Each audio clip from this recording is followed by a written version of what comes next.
Welcome to Dr. Harmony, the place where we peel back the layers of the human heart to reveal the raw, often uncomfortable truths of our lives. Today's story is a harrowing journey of greed, betrayal, and the crushing weight of karma. It is a cautionary tale for anyone who believes that money can buy a new beginning, or that a fleeting passion is worth destroying a lifetime of loyalty. If you have ever wondered how far a man can fall when he loses his moral compass, stay tuned. This is the story of Victor, a man who had everything and chose to throw it into the abyss for a shadow. The cold winds of New York City have a way of cutting through even the most expensive wool coats. But as I stood on the balcony of my penthouse in Manhattan, the chill I felt wasn't from the weather. It was the realization that I was a ghost in my own life. My name is Victor. At 50 years old, I am not a man who commands attention with his looks. I am a large, dark-skinned man with a shaved head and features that have been hardened by decades of corporate warfare. For 25 years, I was married to Eleanor. She was the steady hand that guided me, the woman who stayed by my side when we were eating canned soup in a tiny studio apartment in Queens. She was the architect of our fortune, a brilliant legal mind who managed our investments while I ran the operations. Together, we built an empire worth tens of millions. We had 2 beautiful children, a son at Harvard and a daughter finishing her residency. By all accounts, I was a success, but inside, I was rotting. I felt invisible. I felt that because I wasn't the handsome executive type, I needed something more to prove my vitality. That was when I met Isabella. She was 24, a whirlwind of blonde hair and calculated smiles who worked as a consultant for one of our subsidiaries. The moment she looked at me, truly looked at me, I was undone. She made me feel like the king I thought I deserved to be, rather than the aging workhorse Eleanor saw. The betrayal didn't happen overnight. It was a slow, methodical dismantling of a life. I began moving assets. It started with small accounts, then offshore holdings, then the liquidation of properties Eleanor thought were untouchable. I used my power of attorney and her unwavering trust against her. While she was planning our silver wedding anniversary, I was signing the papers that would leave her with nothing but a mortgaged house and a broken heart. I remember the day I left. I didn't even have the courage to face her. I waited until she was at a charity gala, packed my bags, and drained the final joint account of $10 million. I left a note on the mahogany dining table, the table where we had celebrated every Thanksgiving and birthday for 2 decades. It simply said, "I need to live before I die." By the time she read it, I was already on a private jet to Los Angeles with Isabella. I thought I was escaping a cage. I didn't realize I was jumping into a shark tank with blood in my pockets. The first month in Los Angeles was a fever dream of excess. We stayed in a suite at the Chateau Marmont that cost more per night than Eleanor and I used to spend on a month's rent. I bought Isabella a diamond necklace that cost $250,000 just to see the way her eyes lit up. I convinced myself that the thrill I felt was love. I told myself that Eleanor was the past, a drab gray past of responsibilities and aging, and Isabella was the vibrant golden future. I looked in the mirror and didn't see a middle-aged man who had stolen from his family. I saw a titan who had conquered life. I ignored the calls from my son. I blocked my daughter's messages. When my lawyer called to tell me that Eleanor was devastated, that she was facing a legal nightmare because of the way I'd structured the thefts, I laughed and told him to handle it. I was intoxicated by the power of that $10 million. I felt invincible. I thought the money would last forever, and as long as the money flowed, Isabella's hand would stay in mine. But the City of Angels has a way of eating through a fortune faster than any fire. Isabella's tastes were not just expensive, they were insatiable. She wanted a mansion in Bel Air, so I leased one for $60,000 a month. She wanted a fleet of luxury cars, so I bought them. She wanted to host parties for influencers and minor celebrities, and I footed the bill for every drop of vintage champagne and every plate of caviar. I was paying for an audience to watch me play the role of a young, hip millionaire. I tried to keep up with them, wearing clothes that didn't fit my frame or my age, trying to hide my insecurities behind a wall of cash. Every time I felt a pang of guilt about Eleanor, I would buy something else. I would buy a watch, a painting, or a trip to the Maldives. I was trying to drown my conscience in a sea of luxury. By the 6-month mark, the 10 million was already half gone. I started to notice a change in Isabella. The adoring gazes were replaced by impatient glances at her phone. The consulting work she claimed to be doing became an excuse for her to stay out until 4 in the morning. When I questioned her, she would flip the script, telling me I was being insecure and controlling, just like she imagined my old life was. I was so terrified of losing the only thing I had left, this illusion of youth, that I apologized. I gave her more money. I opened a credit line in her name. I was a 50-year-old man, begging for the attention of a girl who viewed me as nothing more than an ATM with a pulse. I was losing my dignity faster than I was losing my wealth, but I was too deep in the lie to turn back. I had burned every bridge behind me. There was no way home. The $10 million, a sum that should have secured a lifetime of luxury, was hemorrhaging out of my accounts like water through a sieve. By the 8th month in Los Angeles, the reality of my situation began to settle in like a cold fog. I was no longer the confident titan of New York. I was a man watching his reflection in the gilded mirrors of a Bel Air mansion and seeing a stranger. My dark skin seemed duller, the bags under my eyes heavier, and the baldness I once wore with a sense of power now just made me look old and discarded. I was 50, and for the first time in my life, I felt every single year of it. Isabella, meanwhile, seemed to glow with a predatory radiance. She was constantly on her phone, whispering into it in the corners of our expansive living room, or laughing at jokes I wasn't a part of during the high-priced galas I paid for her to attend. I was the benefactor, the silent partner in my own replacement. I tried to talk to her about the budget. I sat her down one evening, the sunset over the Pacific painting the sky in bruises of purple and gold. I told her we needed to scale back, that the capital was dwindling, and the investments I'd stolen from Eleanor were tied up in legal battles I was slowly losing. I expected empathy. I expected the woman who had whispered that I was her everything to offer a hand of support. Instead, she looked at me with a cold, clinical detachment that froze my blood. She didn't scream or cry. She simply stood up, adjusted her designer silk robe, and told me that she didn't move to Los Angeles to live a middle-class nightmare. She told me that if I couldn't provide the life she deserved, there were plenty of men in this city who could. It was the first time the mask fully slipped, and I saw the hollow void behind her beautiful face. Desperation makes a man do foolish things. To keep her happy, to keep the illusion alive, I began to dip into the final reserves. The money I had set aside as a last resort. I was gambling on a miracle, hoping that one of my risky tech ventures in Silicon Valley would pay off and replenish the coffers. But the market was volatile, and my judgment was clouded by the constant fear of abandonment. I was losing sleep. My health was deteriorating, and I started drinking heavily to numb the realization that I had traded a diamond for a piece of broken glass. Eleanor had been my rock, my advisor, the woman who knew my silence better than I knew my own speech. Isabella didn't even know my favorite color. She only knew the limit on my black card. The parties at the mansion became more frequent and more populated by people I didn't recognize.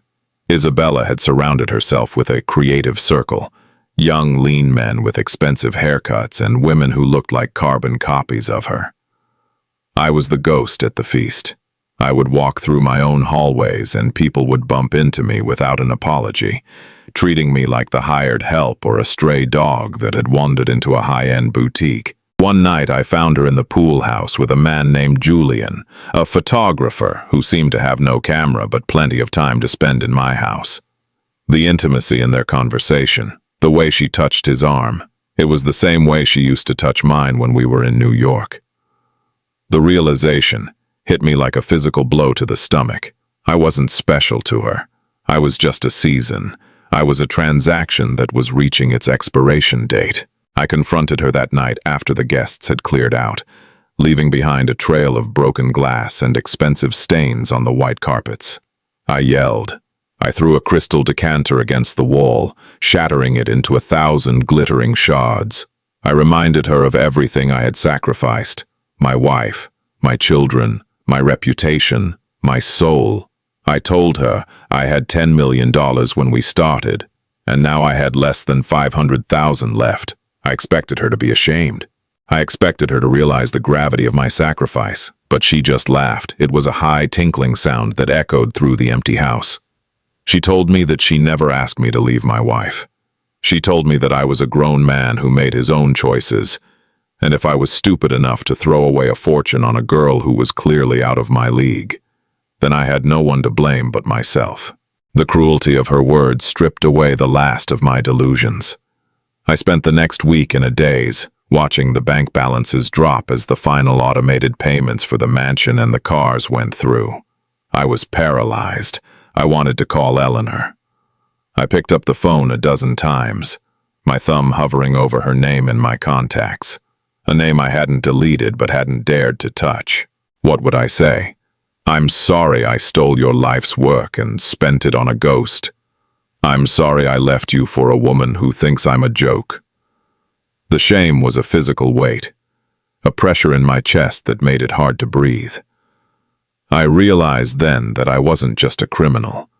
I was a fool. A 50-year-old fool who had mistaken lust for a new beginning. Then came the final blow. I woke up one Tuesday morning to an empty house. Not just empty of guests, but empty of life. Isabella's closets were bare. Her jewelry boxes, the ones I had filled with the spoils of my betrayal, were gone. My safe had been cleaned out. The cash, the gold watches, the emergency bonds, all gone. She hadn't just left. She had scavenged. I checked the garage. The Ferrari was gone. I checked the bank accounts. In the middle of the night, she had used the access I had foolishly given her to wire the remaining $400,000 to an account in the Cayman Islands. I was standing in a multi-million-dollar mansion, with less than $100 in my pocket, and a pile of debt that would take 3 lifetimes to pay off. I was alone. Truly, utterly alone. I sat on the edge of the bed. The same bed where I had dreamt of a glorious new life. And I wept. I didn't weep for the money. I didn't even weep for Isabella. I wept for the man I used to be. I wept for Eleanor, who was probably picking up the pieces of her broken life in New York while I was rotting in the sun-drenched hell of my own making. I looked at my hands, the hands that had signed the documents to rob my family, and I hated them. I looked in the mirror at my dark, aged face and my bald head, and I saw a man who deserved every bit of the agony he was feeling. I was the villain of my own story, and for the first time, I couldn't look away from the carnage I had created. The silence in the Bel Air mansion was deafening, a thick, suffocating weight that felt heavier than the millions I had lost. I walked through the rooms, my footsteps echoing on the cold marble floors. Every piece of furniture, every expensive painting on the wall felt like a mockery. They were monuments to my stupidity. I found a single silk scarf Isabella had left behind, snagged on the corner of a gilded vanity. It smelled of her perfume, that expensive, floral scent that used to make my head spin. Now, it just made me nauseous. I realized then that she hadn't just taken my money.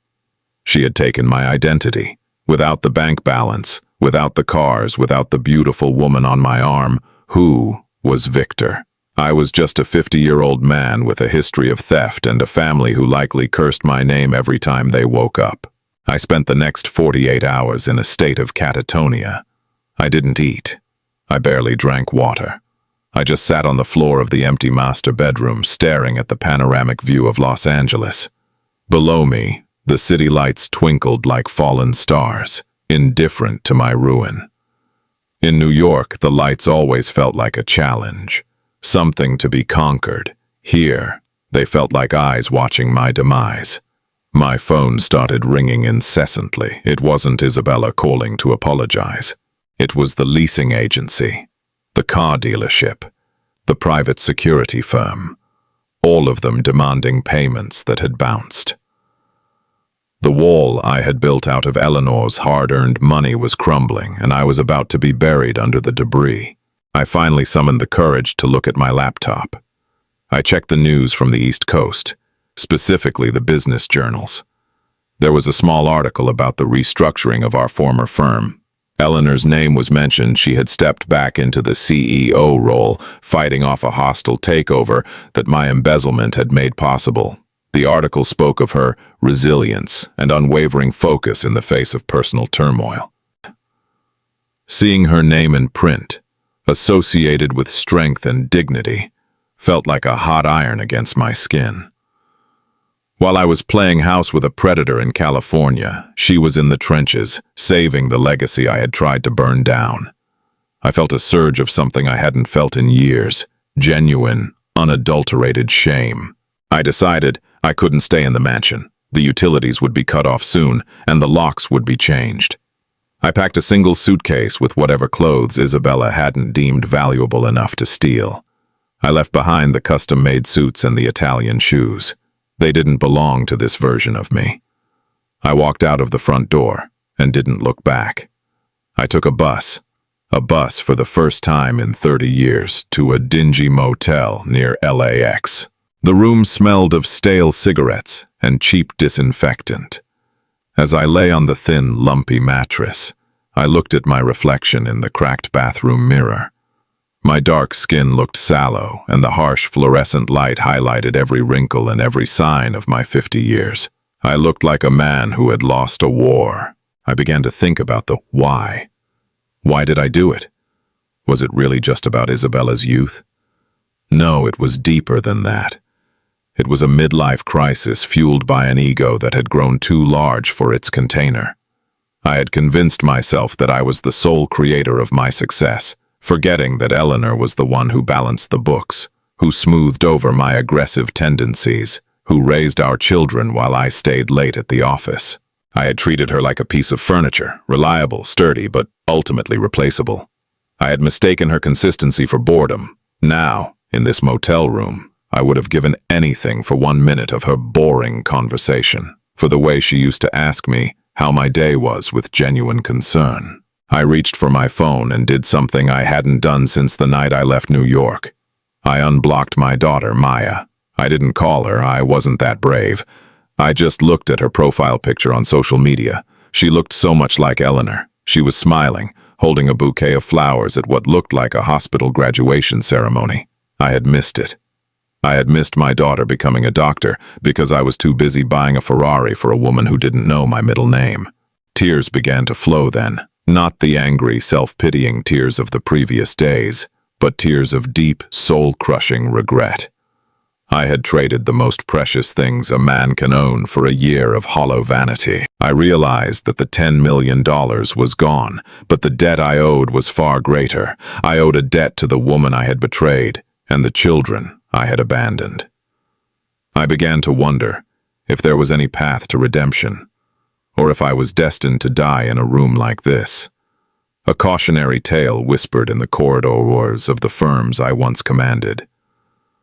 I thought about the way I used to walk into a boardroom, the way people would stand up when I entered. Now, if I walked into those same rooms, they would call security. I was a pariah. I was a thief. And worse than all of that, I was a man who had proven himself to be utterly, devastatingly weak. The night wore on, and the sounds of the city outside grew louder. The roar of jet engines taking off from the airport reminded me that people were going places, starting new lives, returning to loved ones, moving forward. I was the only one standing still, trapped in the wreckage of my own making. I knew I couldn't stay in Los Angeles. It was a graveyard of my mistakes. I needed to go back. Not to New York. I didn't have the right to step foot in that city yet. I needed to move closer to the truth. I needed to face the wreckage I had caused, even if it meant looking into the eyes of the people who now had every reason to hate me. The morning light in that cheap motel was unforgiving, reflecting off the yellowed walls and highlighting the layer of dust on my single suitcase. I had spent the night staring at the ceiling, calculating the cost of my sins. It wasn't just the $10 million. That was just paper and digital ink. The real cost was the look Eleanor must have had on her face when she realized the man she had built a life with for 25 years was a common thief. It was the silence from my children, a silence more piercing than any shout. I realized that in my pursuit of feeling alive with Isabella, I had effectively committed social and emotional suicide. I was 50 years old, and I had successfully erased every good thing I had ever done. I checked my bank account one last time on my phone. After the final fees and the hotel deposit, I had less than $3,000 to my name. It was a joke, a rounding error in the life I used to lead. I used to spend $3,000 on a single dinner in Midtown without blinking. Now, it was my entire lifeline. I knew I couldn't stay in Los Angeles. The city felt like a crime scene, where I was both the victim and the perpetrator. I bought a one-way Greyhound bus ticket heading east. I couldn't afford a plane ticket, and even if I could, I felt I didn't deserve the comfort of a pressurized cabin and a drink in a glass. I needed to feel the distance. I needed to feel the slow, grueling crawl across the country I had betrayed. The bus ride was a purgatory of stops in towns I had never heard of. I sat by the window, my large frame cramped into the small plastic seat, watching the American landscape shift from the desert sands of Nevada to the plains of Nebraska. People got on and off, young mothers, tired laborers, students with backpacks. They looked at me and saw an old, tired man with a shaved head and a dark, weathered face. They didn't see a CEO. They didn't see a millionaire. They saw someone who had run out of options. For the first time in my life, I was invisible, not because of my age or my looks, but because I had nothing left to project. I was just a passenger on a long road to nowhere. As we crossed the Midwest, I started writing a letter. I didn't have a computer anymore, so I bought a legal pad and a pen at a rest stop in Denver. I tried to write to Eleanor. I started with, "I'm sorry," but the words looked pathetic on the page. How do you apologize for stealing $10 million? How do you apologize for leaving your family for a woman half your age? I tore the page off and crumpled it. I tried again. I tried to explain the madness that had taken over me, the way the fear of aging had turned into a monster that ate my common sense. But as I read my own words, they sounded like excuses. There was no why that could justify what I had done. I was simply a man who had chosen his own ego over the people who loved him. I thought about our son, Arthur. He was so proud when he got into Harvard. I remember the look on his face when I told him I would handle his tuition for the final year. I hadn't handled it. I had taken that money and spent it on a villa in Ibiza for Isabella's birthday. The realization of that specific betrayal hit me harder than the loss of the penthouse. I had stolen his future to buy a week of temporary pleasure. I put my head against the cool glass of the bus window and felt a sob catch in my throat. The woman I had been with for a year didn't care if I lived or died, but the family I had discarded were the ones whose lives I had truly ruined. By the time the bus reached the outskirts of Chicago, I was a different man than the one who had boarded in LA. The arrogance was gone, replaced by a hollow, aching clarity. I checked the news again during a layover. There was a photo of Eleanor at a gala in New York. She looked elegant, but there was a hardness in her eyes I had never seen before. She was standing next to a prominent city official, looking every bit the powerhouse she was. She didn't look like a woman who was mourning me. She looked like a woman who had cut out a cancer and was healing from the surgery. It was a relief, and it was a sting. I wanted her to be okay, but seeing her thrive without me made me realize just how unnecessary I had become. I decided I wouldn't go to New York yet. I wasn't ready to face the legal consequences, and I certainly wasn't ready to see the disgust in her eyes. I got off the bus in Pennsylvania, a few hours outside of the city. I found a small town where no one knew my name or my face. I checked into a boarding house and looked for work. Me, Victor, the man who used to oversee a staff of 500, was looking for a job as a night watchman or a warehouse laborer.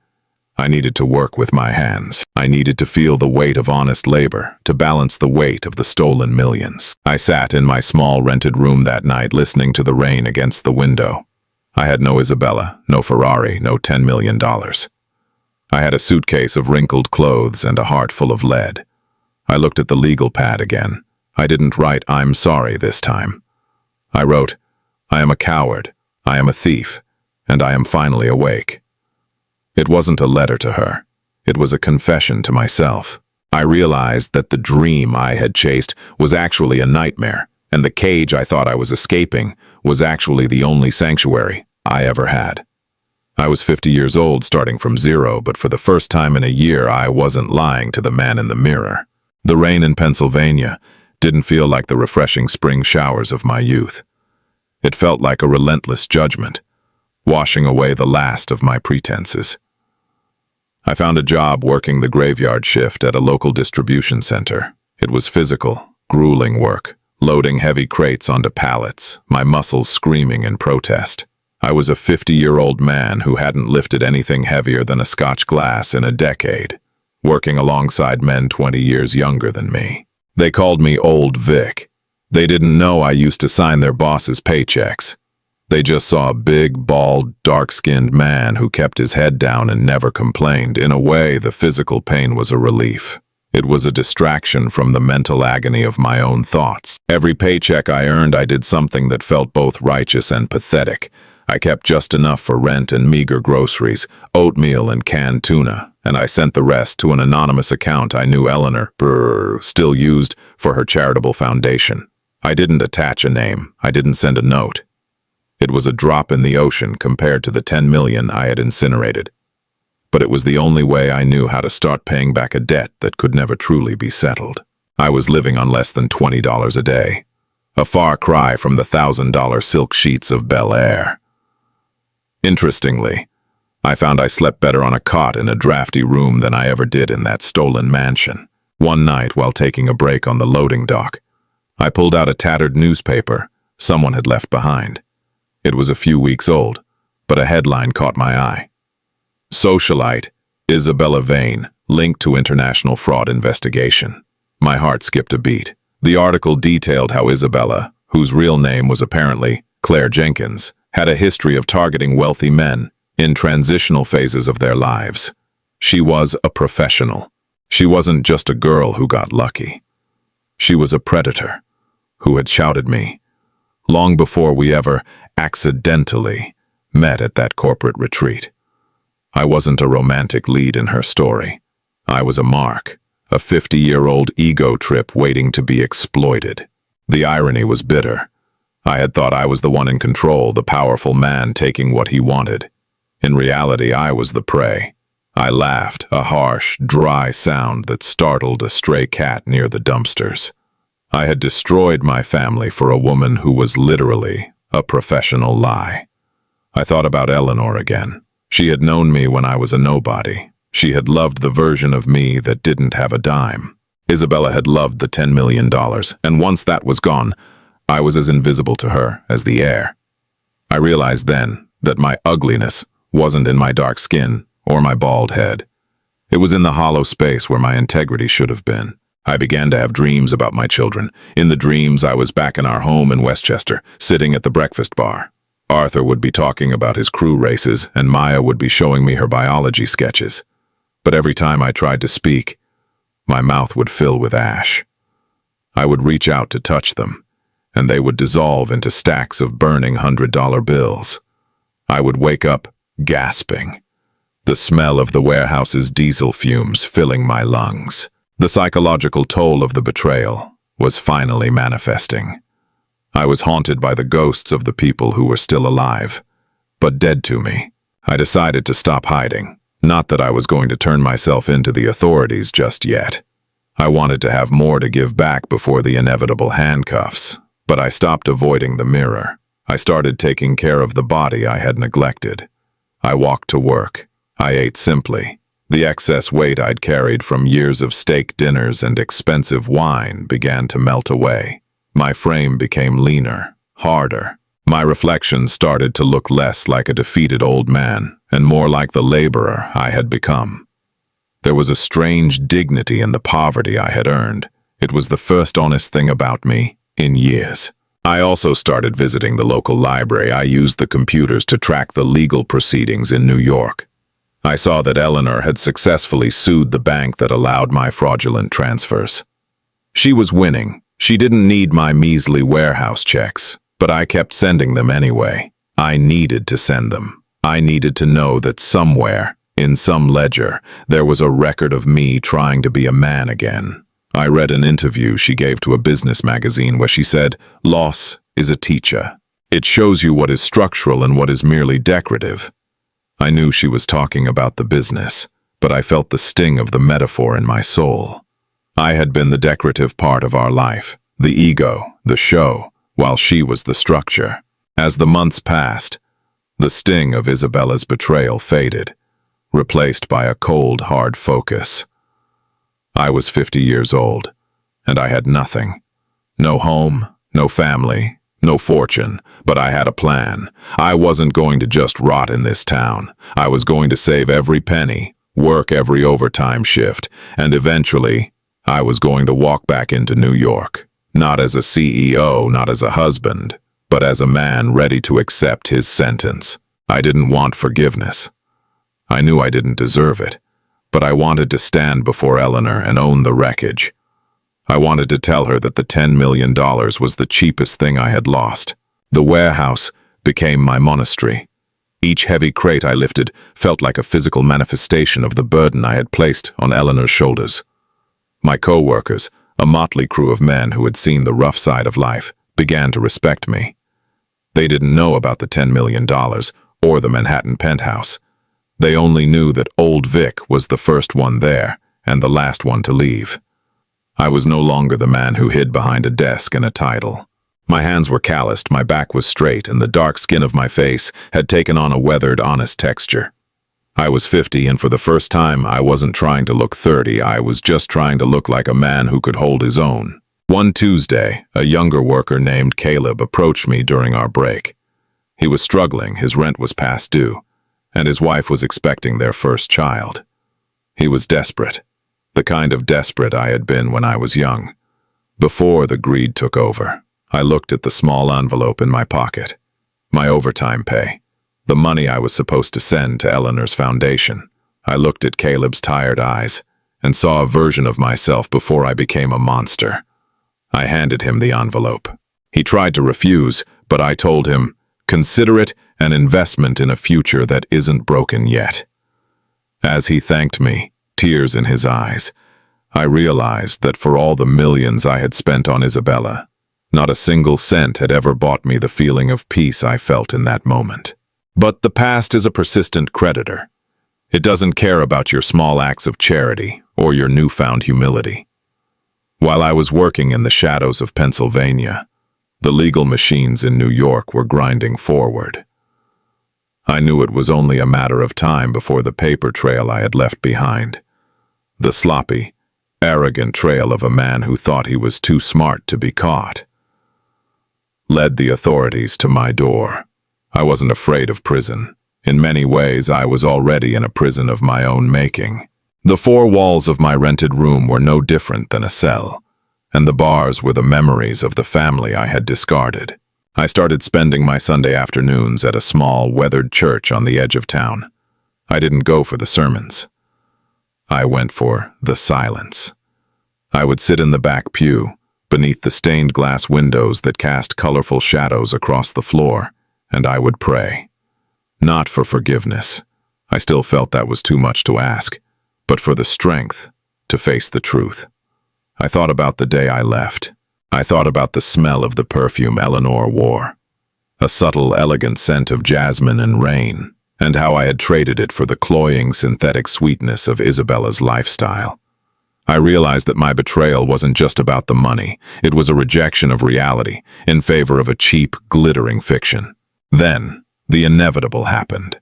I was leaving the warehouse after a double shift, the sun just beginning to peek over the horizon, when I saw two men in dark suits standing by my battered old truck.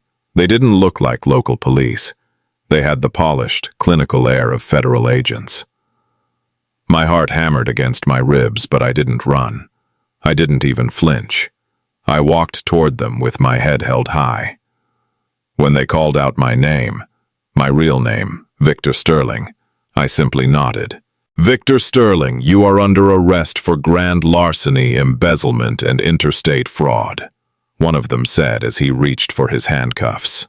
As the cold metal ratcheted shut around my wrists, a strange sense of relief washed over me. The hiding was over. The pretending was done. I looked at the warehouse one last time, at the men I had worked beside, and then I stepped into the back of the black sedan. I was going back to New York. I was going back to the city where I had built a kingdom and then burned it to the ground. The journey that had begun with a $10 million theft and a flight to Los Angeles was ending in the back seat of a government car. I was 50 years old, handcuffed and broke. But as the car pulled away, I felt a clarity I hadn't known in years. I was finally going to face Eleanor. The drive back to Manhattan took hours. The agents were silent. The hum of the tires on the asphalt, the only soundtrack to my return. As the skyline of the city began to emerge from the haze, the Empire State Building, the Freedom Tower, I felt a lump form in my throat. This was my city. This was where I had met the love of my life and where I had betrayed her. I looked at my reflection in the window. The man looking back wasn't the arrogant CEO or the pathetic sugar daddy. He was just Victor, a man who had lost everything and was finally ready to pay the price. The holding cell in the lower heights of Manhattan was a stark contrast to the velvet-lined walls of my former life. It was a room of concrete and fluorescent hum, a place designed to strip away the illusions of status. I sat on the narrow bench, my hands finally free of the cuffs, but my mind more shackled than ever. I was back in the city I had betrayed, and the weight of the air here felt different, heavy with the ghosts of my past decisions. The federal prosecutor didn't waste time. He laid out the evidence like a deck of cards. The forged signatures, the shell companies I'd set up to funnel Eleanor's inheritance, the digital trail of a man who thought his wealth made him invisible to the law. "You really made it easy for us, Victor," the prosecutor said, leaning across the table with a look of genuine curiosity. "A man of your intelligence, leaving a trail like this, it was almost like you wanted to be caught." I didn't tell him that at the time. I was simply too blinded by Isabella's praise to care about the trail. I was a man who thought he was untouchable because he was finally living. Now, looking at the documents, I saw the work of a desperate amateur. I had been so eager to play the role of the adventurous lover that I had forgotten how to be the meticulous businessman. I signed every confession. I didn't ask for a plea deal. I didn't try to shift the blame to Isabella. I owned every cent of the $10 million I had stolen. While I waited for the preliminary hearing, my court-appointed lawyer, a young woman who looked younger than my daughter, told me that Eleanor had been informed of my arrest. My heart stopped for a beat. I asked if she had said anything. The lawyer looked at her notes and sighed. "She didn't ask about the money, Mr. Sterling. She only asked if you looked healthy." That simple inquiry broke me more than the threat of 20 years in prison ever could.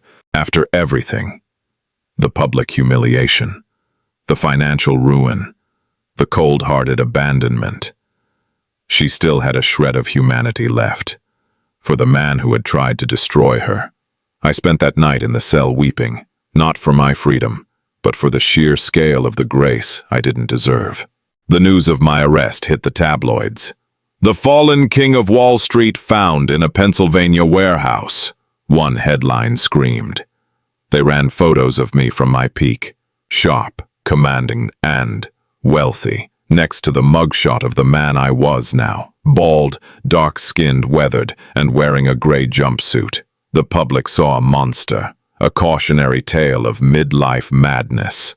My children refused to visit. My son sent a letter through the lawyer that contained only one sentence. Don't ever use my name again. I read it until the ink blurred. I deserved his hatred. I had taught him that loyalty was a commodity, and then showed him how to bankrupt it. I began to prepare for my day in court. It wasn't about a defense. It was about an encounter. I knew Eleanor would be there. I spent my hours in the jail library, not researching law, but reading about restorative justice. I wanted to understand how a person even begins to apologize for a crime that isn't just financial, but spiritual.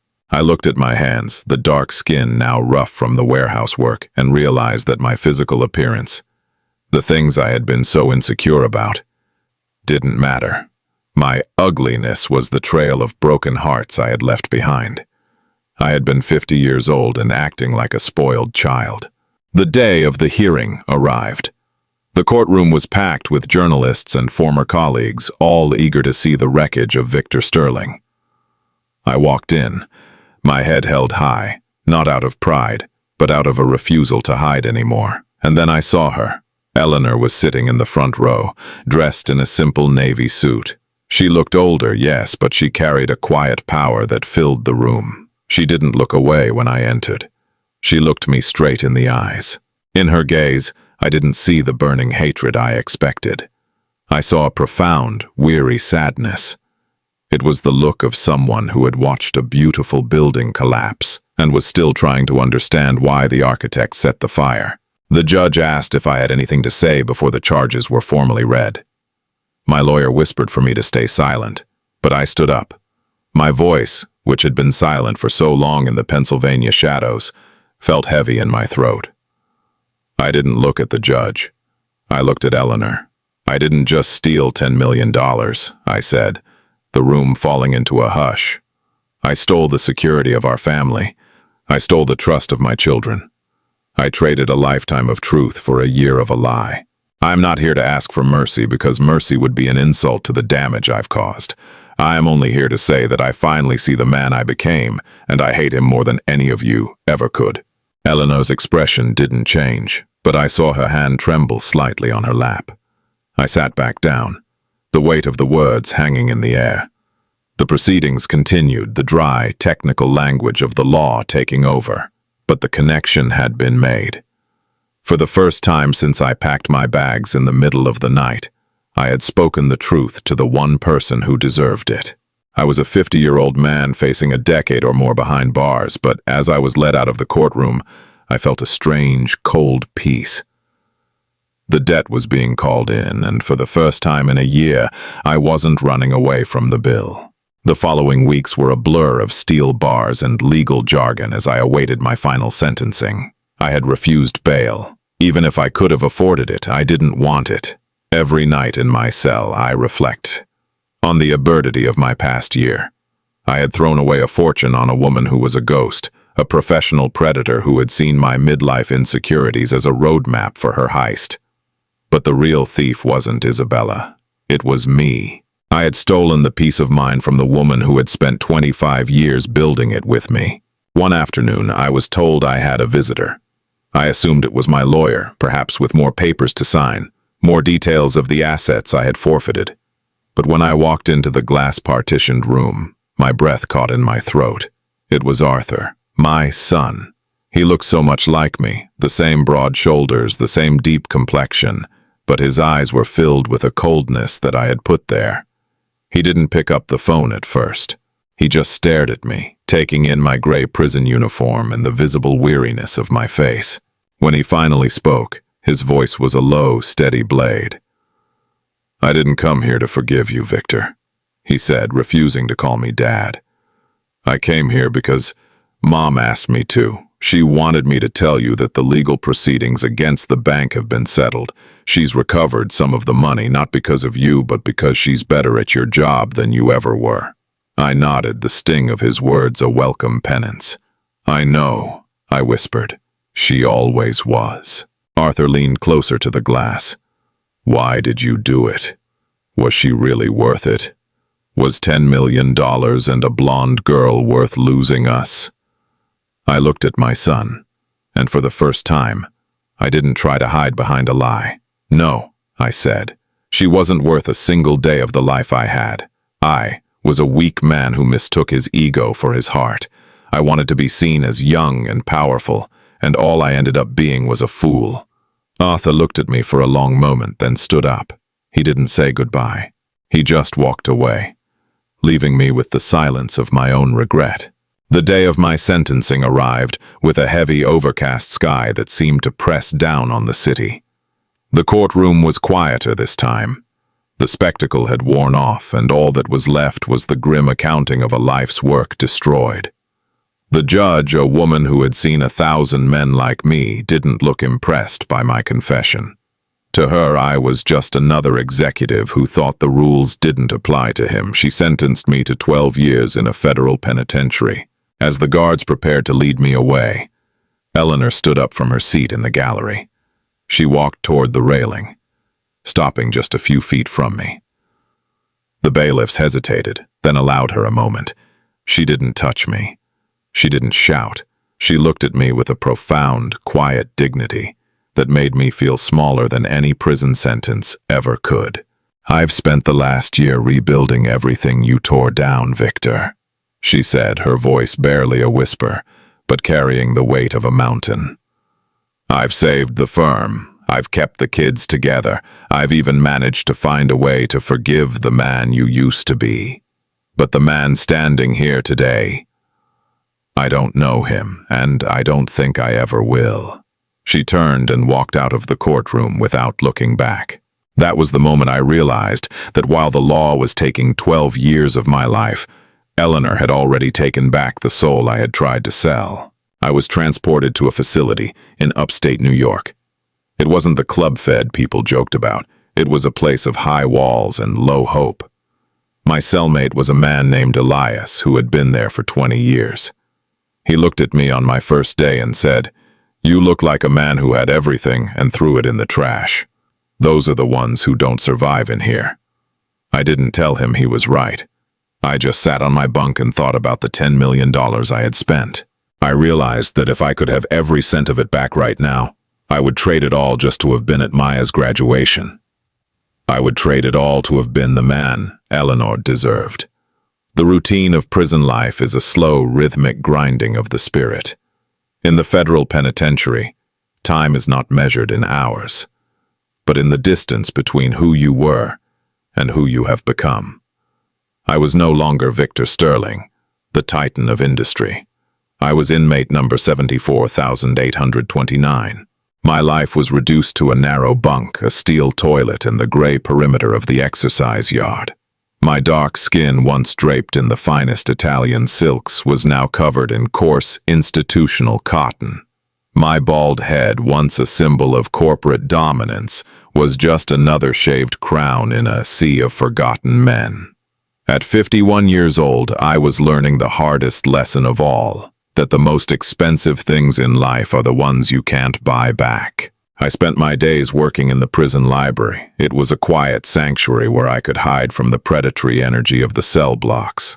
I became a clerk, helping other inmates draft letters to their families or research their appeals. It was a strange irony. The man who had used his legal knowledge to dismantle his own family's wealth was now using it to help a young man from the Bronx write a birthday card to his daughter. Every time I helped someone else connect with their loved ones, I felt a sharp stabbing pain in my own chest. I was a bridge builder who had burned his own bridge to the ground. One afternoon, a package arrived for me. It was rare for me to receive mail, as I had told my lawyer to stop reaching out to my family. I didn't want to haunt them from behind bars. I opened the envelope with trembling hands. Inside was a single photograph and a short note. The photo was of Maya. She was standing in front of a small clinic in a rural part of Africa, wearing a lab coat, surrounded by children. She looked exhausted, but her smile was radiant, the same smile she used to give me when I would come home early from work to play with her. The note wasn't from Maya. It was from Eleanor. It read, "She is doing what she was meant to do. She is healing people. She doesn't know I sent this. But I thought you should see that despite what you took, The goodness we planted in them didn't die. You lost the money, Victor, but you almost lost the legacy. Fortunately, they are more like me than they are like you. I sat in the dim light of the library and held that photo against my heart. I had spent $10 million on a woman who didn't exist, chasing a feeling of importance that was nothing more than vanity. I had thought I was the sun around which my family revolved, but I was just a dark planet that had drifted out of orbit. Eleanor was the gravity. She was the one who had ensured that my betrayal didn't become my children's tragedy. Seeing Maya's success didn't make me feel better. It made me realize the full extent of my failure. I had missed the most beautiful parts of their lives because I was too busy staring at my own reflection in Isabella's deceptive eyes. As the years began to crawl by, my health started to decline. The stress of the past few years, the grueling work in the warehouse, and the stagnant air of the prison took their toll. I developed a heart condition, a poetic ailment for a man who had forgotten how to use his own. I spent weeks in the infirmary, staring at the white ceiling, thinking about the penthouse in New York and the mansion in Bel Air. They felt like scenes from a movie I had watched a long time ago. They weren't real. The only things that were real were the cold stethoscope on my chest and the memory of Eleanor's voice. I started writing back, not to ask for forgiveness, and certainly not to ask for a visit. I wrote to Eleanor to provide the one thing I had denied her during the theft, a full, transparent accounting of my heart. I wrote about the insecurity of being a man who felt he wasn't handsome enough for his success. I wrote about the terrifying fear of turning 50 and feeling like life was passing me by. I wrote about how Isabella hadn't seduced me with her beauty, but with her ability to mirror my own vanity back to me. I poured everything into those letters. My shame, my realization of her strength, and my absolute regret. I didn't mail them. I kept them in a shoebox under my bunk. I wasn't writing them to be heard. I was writing them to be honest. I realized that the $10 million was a curse I had laid upon myself. If I had stayed, if I had been honest with Eleanor about my midlife fears, we could have faced it together. But I was too proud to be vulnerable with the woman who loved me, so I became a victim to the woman who wanted to rob me. I looked at the calluses on my hands, now fading in the soft life of a librarian, and I missed the pain of the warehouse. In the warehouse, I was paying the debt with my body. Here, I was paying it with my soul, and the interest was compounding every single day. The years in prison eventually carved away the last remnants of the man I used to be. By the time my sentence was reduced for good behavior and failing health, I was 60 years old. When the heavy iron gates finally buzzed open, I stepped out into a world that felt too fast and too bright. I had no limousine waiting for me, no Isabella with a rehearsed kiss, and no $10 million. I had a plastic bag containing my legal papers, a worn-out suit, and the shoebox of letters I had never sent. I was a man with a dark, wrinkled face and a heart that skipped beats, standing on a sidewalk in a city that had forgotten my name. I took a train back to Manhattan. I didn't go to my old office or the penthouse I had once stolen from Eleanor. I went to a small park near the East River, where we used to sit when we were young and broke. I sat on a bench and watched the water. I realized that my life had come full circle. I had started with nothing but a dream and a good woman, and I had ended with nothing but a memory and a broken heart. The $10 million I had squandered on a year of vanity felt like a handful of sand thrown into a gale. It was gone, leaving nothing behind but the wreckage of the people I loved. I found out through a mutual acquaintance that Eleanor had retired. She was living in a quiet cottage in Connecticut, spending her days gardening and visiting our grandchildren. Arthur was a partner at a law firm, and Maya was back from her mission, working as a surgeon at a top hospital. They were whole. They were thriving. And they had done it all without me. My greatest punishment wasn't the prison cell or the poverty. It was the realization that the world was a better place when I wasn't in it. I had been a shadow that they had finally stepped out of. I decided not to go to them. I didn't want to bring the smell of prison and the weight of my failure into their sunlight. Instead, I mailed the shoebox of letters to Eleanor's cottage. I didn't include a return address. I just wanted her to know that I finally understood the value of what I had destroyed. I spent my final days working as a janitor in a small community center, cleaning floors and emptying trash. There was a strange peace in the labor. Every floor I polished felt like a small act of penance, a way to make the world a little bit cleaner than I had left it. One evening, as I was locking up the center, I saw a woman standing by the gate. She was older, her hair a beautiful silver, but she carried herself with a grace I would know anywhere. It was Eleanor. She held one of my letters in her hand. She didn't come to take me back, and she didn't come to forgive me in the way people do in movies.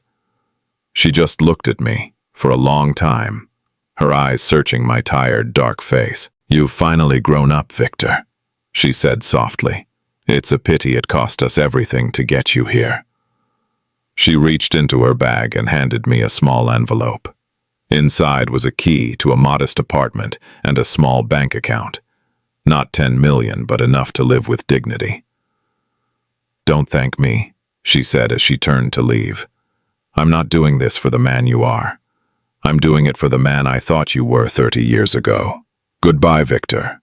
As her car drove away, I realized that I was finally free, but the cost of that freedom was the heaviest burden I would ever carry. I was a 50-year-old fool who had learned the hard way that gold is cheap, but loyalty is priceless. Thank you for listening to this emotional journey on Dr. Harmony. This story serves as a powerful reminder that our choices define us far more than our bank accounts ever will. If this story touched your heart or offered you a new perspective on loyalty and redemption, please consider subscribing to our channel. Your support helps us bring more deep, meaningful stories to life. Don't forget to hit the notification bell so you never miss a chapter. Until next time, stay grounded and stay true.